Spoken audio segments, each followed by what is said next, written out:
Well, welcome back to this week's edition of the City Update. I'm your host, Mark Aaron, Multimedia Design Manager for the City of Danville. My guest this week, our new Director of Community Development, Earl Reynolds, and we were talking with Mr. Reynolds in the first half of the show about some of his experience, a very extensive background in local government. As I mentioned, he was Assistant City Manager in Roanoke for quite some time, and also City Manager in Martinsville for 11 years, has a very thorough knowledge of planning, has been working in that, as you mentioned, since you got out of graduate school back in the late 70s. And Earl, I want to touch on your time as city manager of Martinsville now. I know you spent 11 years there in the city, and you had quite a few success stories that came out of that community during your tenure there. Yes. Can you talk a little bit about, I think one of those was a technology park that was formed during your time there. That's right. Really had a great time in Martinsville, Henry County. Wonderful community and great people to work with.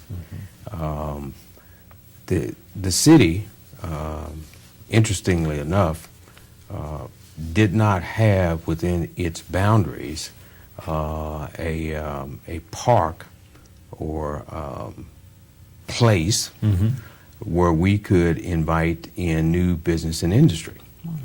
And so we set as one of our goals to identify a location within the city boundaries where we could create that. And we were able to do so with a technology park, which is located not too far from downtown. Okay. Of course, we engaged the state as well as county leadership in that project, and it was successful. As a matter of fact, the land that we utilized was actually owned by the city. Oh, okay. But it just had never occurred to us in the past that we could transform that into a place where we could create jobs. And you mentioned working with partnership with the county on that project. Yes. Very good. All right. Another beautiful structure that you all have in downtown Martinsville now, and I know I visited quite a few times, is the Natural History Museum. That's right. I know the background and the formation of that museum was during your tenure there in Martinsville. That was a redevelopment project also, and you know, again, when you get back to talking about engaging the community and visioning, you know, thinking about what you want to be when you grow up. There on Starling Avenue, there was an old hospital. I served the community well, but a brand new hospital was built, and that structure, huge structure, was kind of left behind. It was they tried some adaptive reuse things and just didn't work out. So during the first part of my tenure, I mean, it was a huge building, property, abandoned, vandalized, etc. So what are you going to do with it? And we had this Natural History Museum that was just a gem, and it was located in this old elementary school building adjacent to old 220 that ran through the city. Right. And they were really struggling to you know, to get exhibits because of the space, and to draw visitors because of the location. But they were in line with the state to receive some capital money.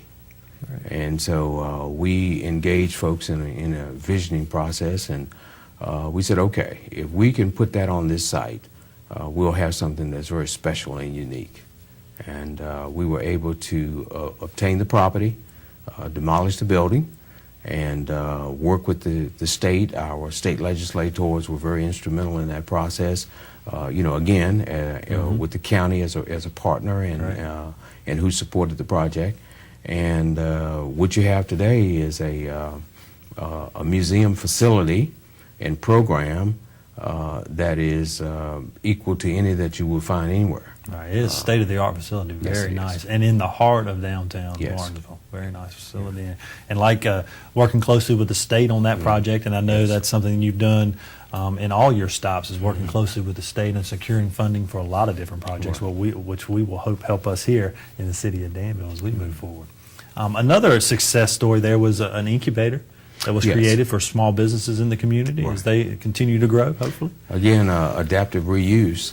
It's a building on Main Street in downtown Martinsville, and the building was owned by one of our textile companies, and they were the second users of the building, and they had the corporate offices there.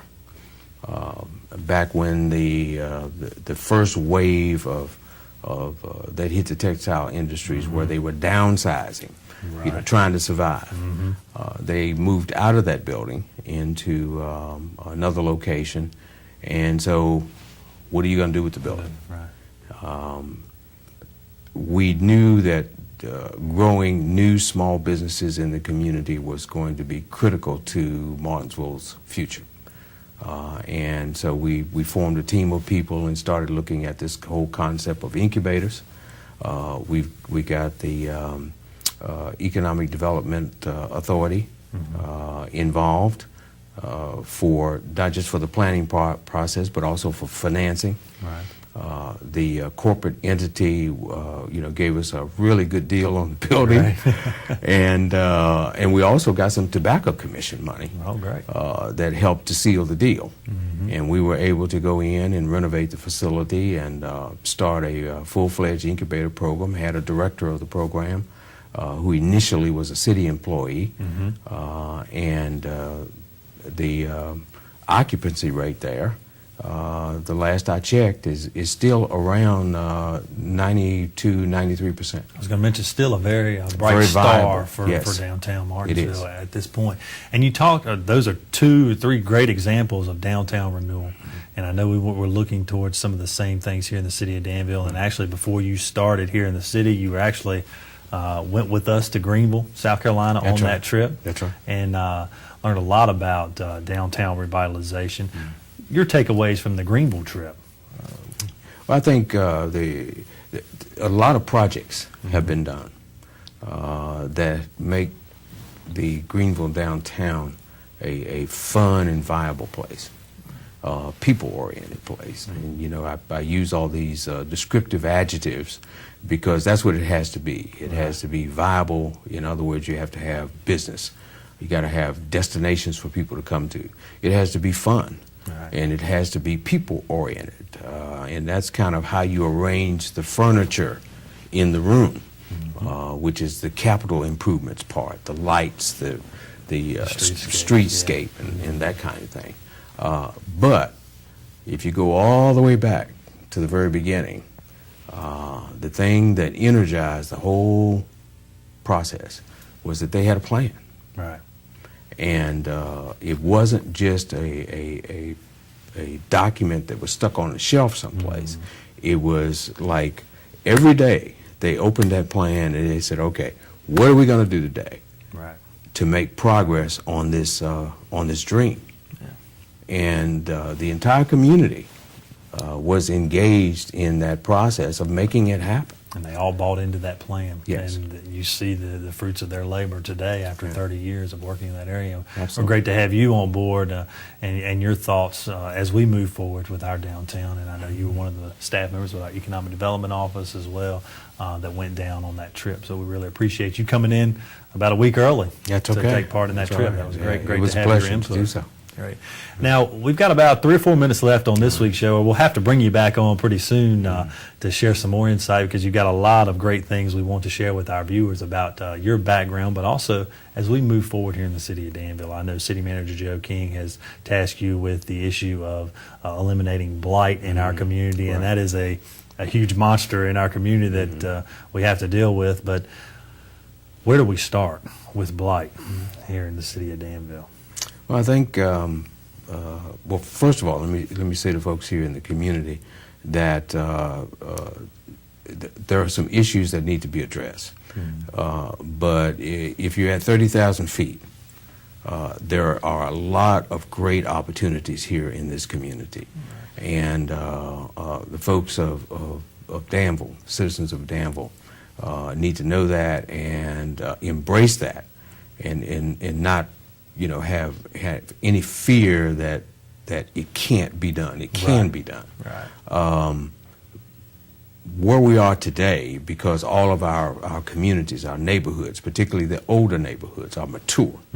Okay, so you have to be very strategic. It's almost like a physician with a surgical knife, and you have to be very precise and deliberate about removing the blight.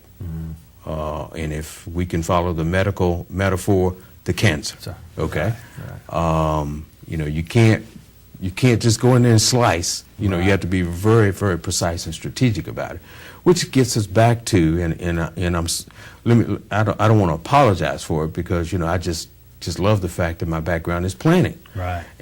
You know, that means you got to have a plan. Right. You know, even the most skilled and best physicians, before they go in and operate on a patient, they pull the surgical team together, and they plan that operation. Okay? So, you know, that's what we need to do. We need to take a deep breath, take a little bit of time to pull the team together, which is the community. Right. And we need to plan how we're going to surgically remove, you know, these blighted areas from the community. Some of them may, you know, we'll be able to restore them and return them, you know, to valuable use for families and individuals. There are some areas where the best course of action is to remove what's there and replace it with something more futuristic.